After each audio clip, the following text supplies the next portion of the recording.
नमस्कार दोस्तों, इस वक्त की सबसे बड़ी खबर अमेरिका से सामने आ रही है। डोनाल्ड ट्रंप ने ईरान को लेकर बड़ा बयान दे दिया है। डोनाल्ड ट्रंप ईरान को धमकाते हुए साफ शब्दों में कहा है, अगर ईरान जल्द स्ट्रेट ऑफ हार्मुज को नहीं खोलता है तो हम ईरान के तेल के कुएं और ईरान के खार्गी द्वीप और ईरान के सभी इलेक्ट्रिक जनरेटिंग प्लांट को एक झटके में खत्म कर देंगे। अभी तक हमने इसे छुआ नहीं है।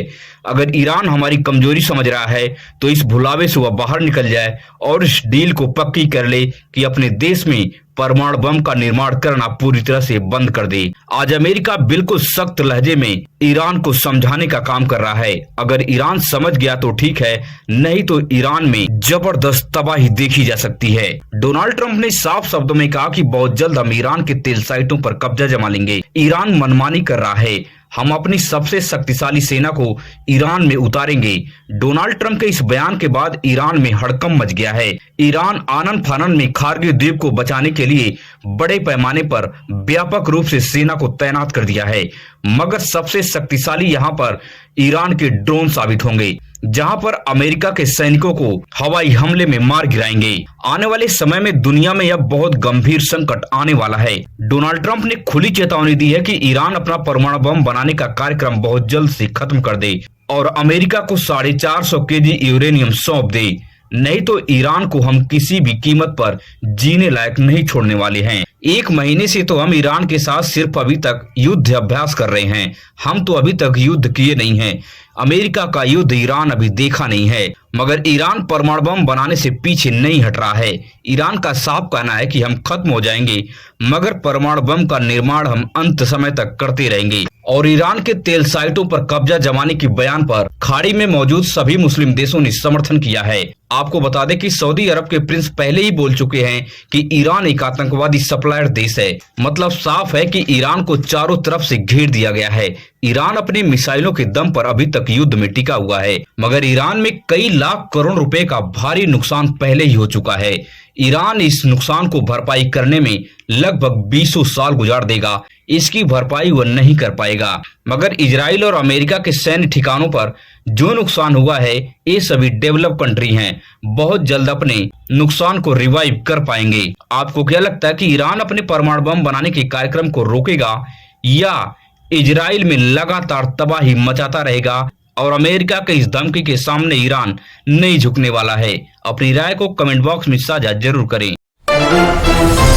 वहीं अब उत्तर प्रदेश से इस वक्त की सबसे बड़ी खबर सामने आ रही है। शंकराचार्य अवमुक्तेश्वरानंद ने योगी आदित्यनाथ को बुरी तरह से घेर लिया है। शंकराचार्य अवमुक्तेश्वरानंद योगी आदित्यनाथ पर 16 करोड़ पशुओं का मांस बेचने का बड़ा आरोप लगाया है। शंकराचार्य अवमुक्तेश्वरानंद आज बेहद गुस्से में योगी आदित्यनाथ को फटकार लगाए।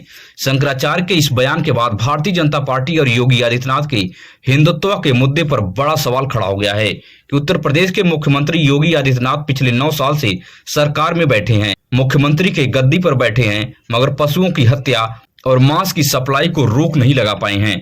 यह सबसे शर्मनाक बात है। चाहते हैं कि साधु कोई बने तो साधुता से रहे। साधु बनने का मतलब घर बार छोड़ दिया, यहाँ तक कि माता पिता का गोत्र भी छोड़ दिया। तो जब आप सब कुछ छोड़ के आ गए तो फिर संसार में जाकर के संसारी काम क्यों कर रहे हो? क्यों वेतन लेकर के मुख्यमंत्री बने हो? क्यों जो है मांस का विक्रय करने का पाप अपने माथे ले रहे हो?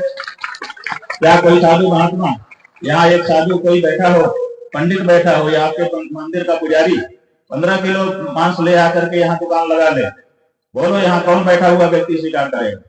पुजारी जी 15-20 किलो मांस ले आए और टेबल पर रख करके बेचना शुरू कर दें, आप में से कौन स्वीकार करेगा? कोई नहीं करेगा। 15 किलो मांस कोई अगर पुजारी भी बेच दे जो साधु नहीं है, आप स्वीकार करने को तैयार नहीं हो।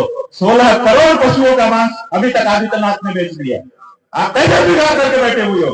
बताओ, हमको जवाब दो।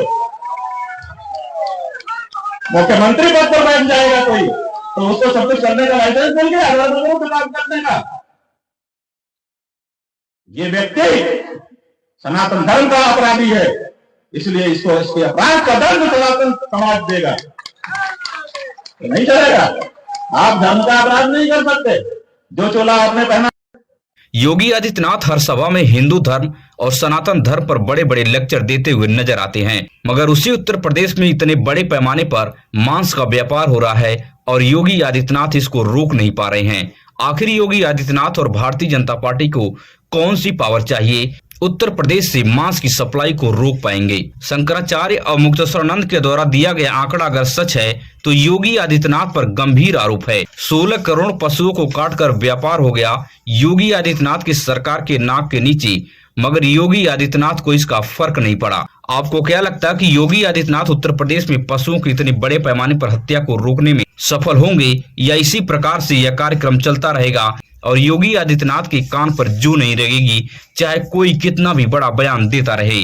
आज के वीडियो में बस इतना ही। अगर आप भी देश और दुनिया से बड़ी खबरें देखने में दिलचस्पी रखते हैं तो हमारे इस चैनल को सब्सक्राइब कीजिए, वीडियो अपने दोस्तों रिश्तेदारों तक शेयर कीजिए। मिलेंगे इस तरह से नई वीडियो में नई सूचना के साथ। धन्यवाद।